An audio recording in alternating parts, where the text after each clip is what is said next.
Hello, my name is Dylan Savage of Worth Law Office, and I practice primarily in the Oklahoma City, Oklahoma area. Today we are going to be talking about the Oklahoma Controlled Burn Indemnity Fund. This indemnity fund is created within the Oklahoma Conservation Commission. Now, what is this fund for and who does it benefit?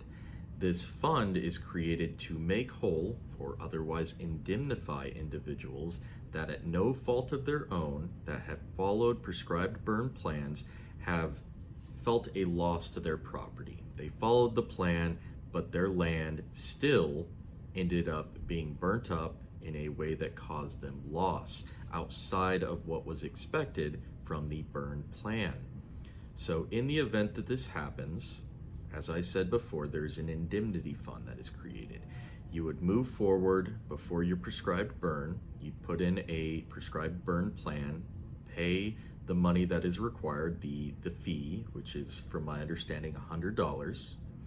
At that point, you would move forward with your prescribed burn, and if you followed it and you were not negligent, then in the event that you felt a loss, the fire got out of hand at no fault of your own, and there was a loss to your property, you could request within a 60-day period from that Conservation Commission to be indemnified from the funds that have built up over the year and is within this Conservation Commission to make you whole again.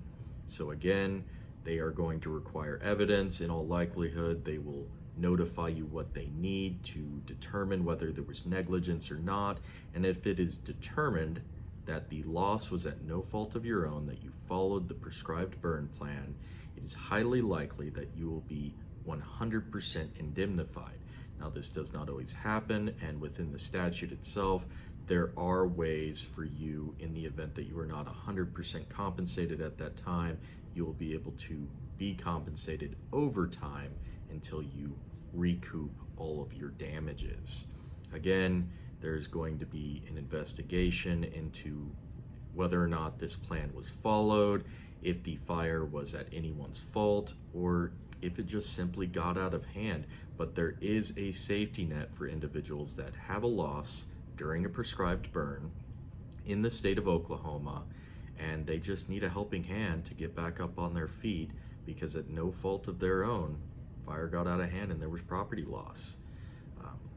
If you want to look more into this, you can find the statute in Title II, Section 16-28.3. It is quite literally called Oklahoma Controlled Burn Indemnity Fund.